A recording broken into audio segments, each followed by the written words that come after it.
I'm not making it up. I'm not making it up. I'm not making this shit up. They avoid combat at all costs. You are a pussy human. Get out of this combat sport. You don't have to think that's awesome. You're fucking wrong. Period. Asking me to jack off to 21 minutes of positional control. You made a choice to have minimal offense in favor of maximum positional control. And the audacity, the fucking audacity of people out there, fighters and media alike, be like, if you don't like this, you're a casual. No, you're a fucking casual. That is a choice to minimize your offense in an offense-first sport. Khamzat Chimaev just put on probably the most dominant yet boring championship performance that we have ever seen from a new champion. He absolutely dominated the fight, winning 50-44 on all three cards. I know there's not a lot of damage done with all of these strikes thrown, but Dana White had it 50-41, 50-42. He thought there was like 4 10-8s in that fight.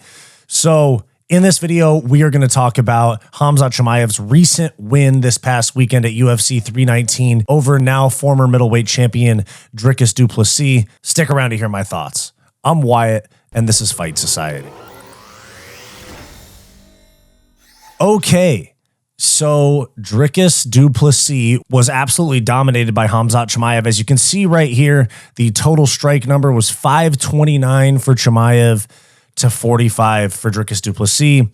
37 significant strikes out of 529 for Khamzat Chimaev. You know, so that really shows not a whole lot of damage was being done. Basically no damage at all, let's be honest. 21 minutes of control time, 12 takedowns, while Dricus really didn't have much coming back. The only moment he really had was about 40 seconds in the 5th round where he landed a couple of good punches, like a good punch. And then he also ended up reversing position on Khamzat and almost got a rear naked choke, but he got bucked off at the end of the fight. Would have been the craziest like Leon Edwards style comeback we've ever seen. I hate to say it, he fumbled this fight, Khamzat Chimaev. This was the most dominant performance I've seen in a championship fight. The most dominant, bar none. And it still wasn't a star-making moment. Now, Khamzat, I know he is a big star. He has a lot of fans.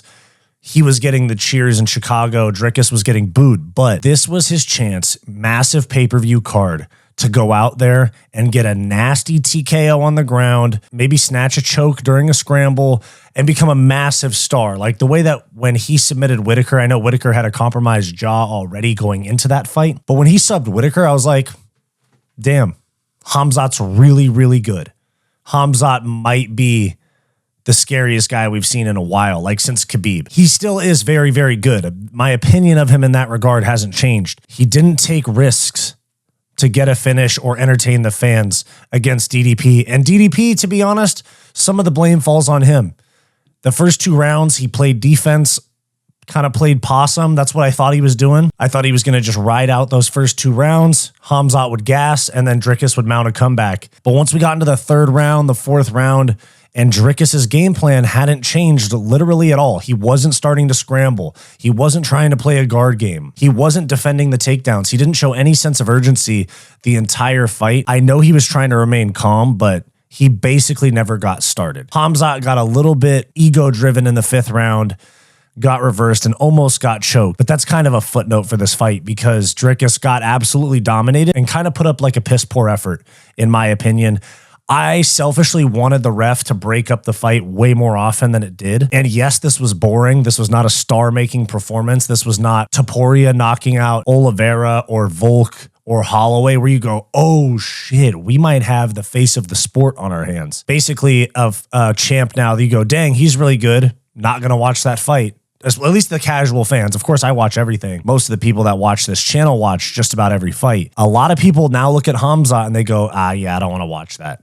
Aside from the Khabib Glazers, which there's plenty of them, the Khabib Glazers moved on to Islam, and now they've moved on to Merab and Khamzat. But now, I actually genuinely appreciate Merab Dvalishvili as a champion because he takes fights on short notice. He does try to strike.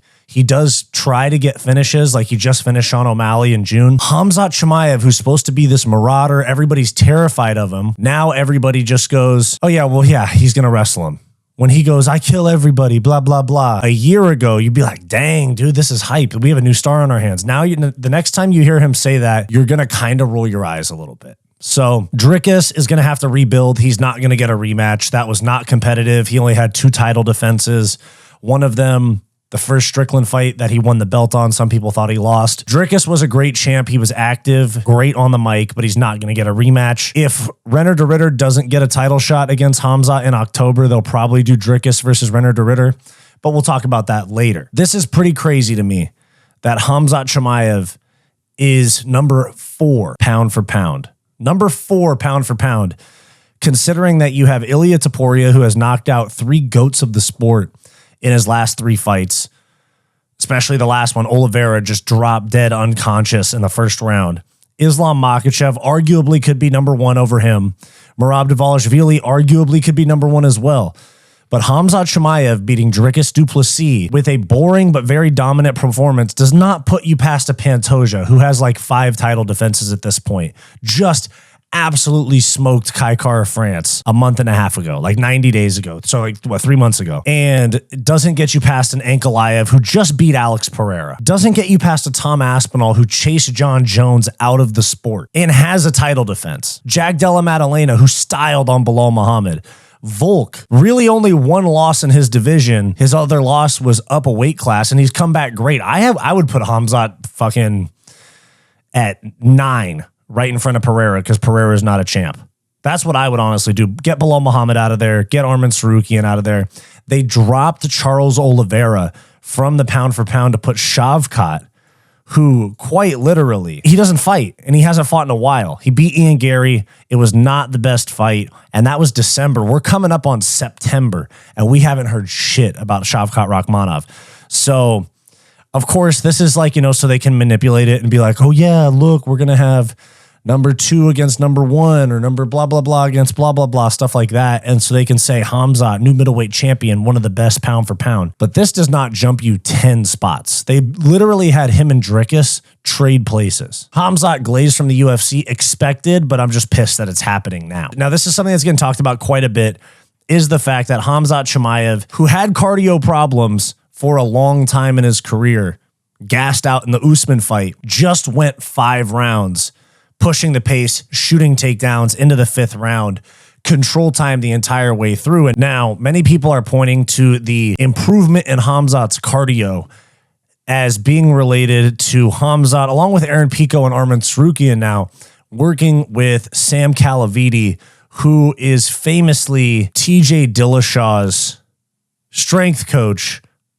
that not only helped him get down to 125, but also got him popped, was a part of the training camp that got him popped for EPO. Interesting enough, now that Khamzat has 5-round cardio that he never, ever had before that. Does this mean Khamzat is on steroids? It is certainly possible. It's been speculated before, but especially working with Sam Calaviti, whose athletes have been popped before, it makes me worry a little bit that our new champ and, the lack of absence of, or in the lack of USADA being in the sport anymore is going to lead to essentially a propped up fake champion, which at this point kind of feels like that's what Khamzat is. Khamzat feels like a fake champion. He kind of bullshitted his way to a win without doing damage in the fight against Dricus. And he's possibly on steroids. And you got Dana saying 50-41, and they gave Khamzat a performance bonus, and they put him in the top 10 pound for pound. It just feels like so industry plant and forced. Like after he started pulling out of fights, he lost that luster for me. Many people still like Khamzat, but it just feels like a propped up industry plant champion, if you ask me. Now, what is next for Khamzat? Rener de Ridder, who just beat Rob Whittaker in the main event of UFC Abu Dhabi, would actually be the same opponent that Khamzat beat to get his title shot, because he submitted Rob Whittaker, and then Rener de Ridder beat Rob Whittaker via decision. Rener de Ridder said that he wants to fight Khamzat Chimaev in October at UFC 321. That would make it the co-main event to Tom Aspinall versus Ciryl Gane. Honestly, they might even put Khamzat Chimaev as the main event if it's in Abu Dhabi. But Khamzat said he wants to make a quick turnaround. Rener de Ridder says he's down. Khamzat responded saying RDR with the skull and crossbones emoji. Here you Apollo Costa calling him out. Now, what is realistically next for Khamzat. Now, they haven't updated this website for UFC to show the rankings yet, but it's going to be Khamzat champ, obviously, DDP 1, Strickland 2, Adesanya 3, RDR 4, Bohalio 5, Anthony Hernandez 7, blah, blah, blah. Who's going to get a title shot against Khamzat Chimaev now that he is champion? DDP is not going to get a rematch. You have the winner of Imavov versus Kyle Bohalio. They fight September 6th. They fight in like 2.5 weeks. You also have Anthony Hernandez, who just got a win over Roman Dolidze that was very dominant. It actually kind of shook up the middleweight title picture. So when you look at it, you have Adesanya and Strickland. They're probably going to rematch later this year. Fight night main event, 5 rounds, or pay-per-view co-main event, 5 rounds. Khamzat's the champ now. You have Imavov versus Bohalio. I very much doubt that either of them is going to make a 5-week turnaround to fight Khamzat. Kyle Bohalio already made weight as the backup for 319. He's going to have to make weight again in 2.5 weeks for this fight. And then if he wins, he'd have to recover and make weight again in like 5 or 6 weeks to fight Khamzat. I don't think Bohalio or Imavov, whoever wins that fight, is going to fight the next month in October. I think what's going to happen, I think they're going to do RDR title shot against Khamzat in October or Fluffy Hernandez title shot in October. Dricus is going to fight whoever doesn't get the title shot. If they give it to RDR, they're going to put Dricus against Anthony Hernandez. If Fluffy Hernandez gets the title shot against Khamzat, they're going to do Dricus and RDR. That's the only 2 options because Bohalio and Imavov, winner's going to get a title shot, and I'm 95% sure that we're going to get Adesanya Strickland rematch later this year. The rest of the middleweight division, there isn't really much to match up right now. You're going to have Michael Venom Page in here at about 8 or 9 after beating Jared Cannonier.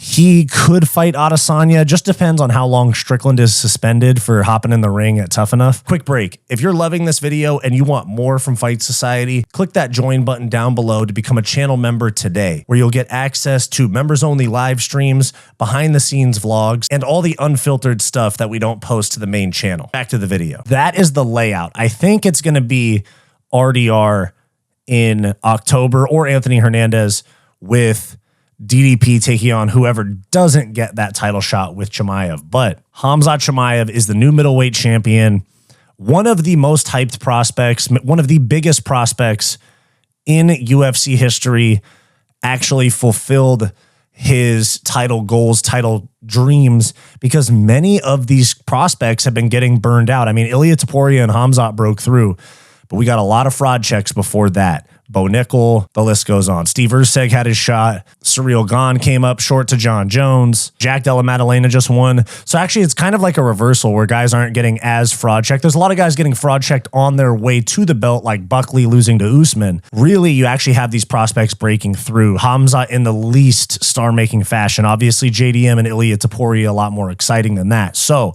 let me know your thoughts down below. Is Khamzat a boring champ? Or do you think that that was an interesting performance? Are you a casual if you don't think that that was fun to watch? So let me know your thoughts down below. What's next for Khamzat? I'm Wyatt. This is Fight Society. Do you want more from Fight Society? Like and subscribe below this video and click the join button to become a channel member today to get access to behind the scenes vlogs and members only live streams.